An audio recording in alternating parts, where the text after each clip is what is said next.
So we're going to continue taking a look at circuit components that allow us to perform operations, arithmetic and logical operations. Our next circuit component that we're going to take a look at is called a comparator.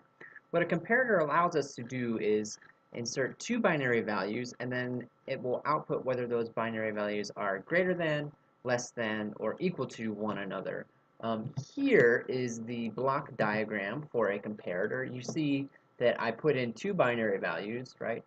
A binary value called A, a binary value called B, and the output will be one of three things, right? Greater than, less than, or equal to. So if A is greater than B, then the greater than signal will be high and these two will be low.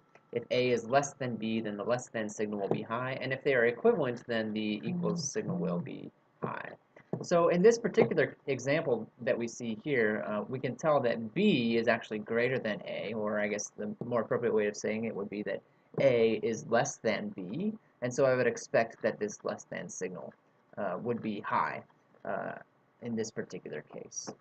So how does it actually work? Well, inside, as you might expect, we're going to compare two bits at a time, just like we did with an adder circuit and our subtractor circuit. We're going to break this down into how do we handle this for a single bit, right?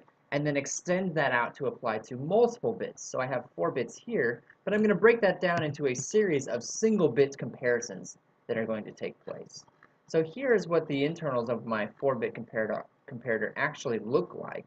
I have a lot of single bits comparisons happening, and they're all wired up with one another. So you can see that I'm going to start with this third digit here, right, and compare those two values. Are they equal or not?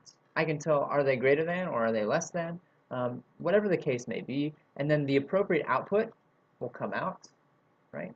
The appropriate output will come out here, and depending on what that value is, I can then compare the next bit, right, and the next bit and the next bit.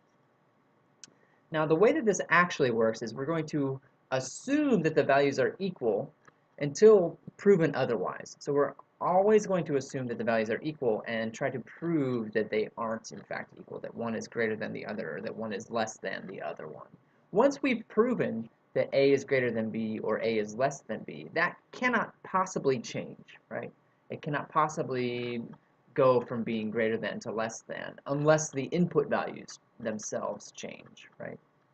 So the way that this works is that, once one of these bits indicates, oh, hey, I've determined that A is greater than B, the rest of these bits don't even really have to check anymore. They can just pass that information along to the output and indicate that, yes, we've determined for a fact that A is in fact greater than B.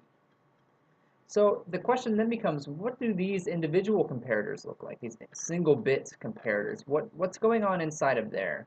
Well, let's take a look at what's under the hood of these single-bit comparators, right?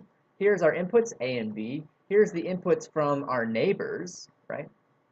Greater than, less than, and equal to. And then here's the logic for determining what the outputs should be. So let's take a look at it one at a time. For greater than, right?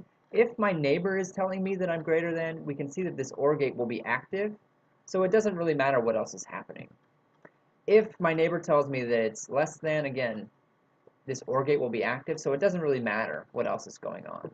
Otherwise, we can check, right? Otherwise, we're saying I must be equal, and A must be true, and B must be not true for A to be greater than B. This is the same thing, just in reverse, right? I must be assuming that they're equal, and A must be low, and B must be high, for me to say that A is less than B. Otherwise, for equality, right, I'm going to assume that my neighbor is telling us that we're equal, and that A and B are both true, that's covered by this AND gate, or that A and B are both not true, that's covered by this AND gate, both fed into this OR gate to determine the fact that this single bit is in fact equivalent.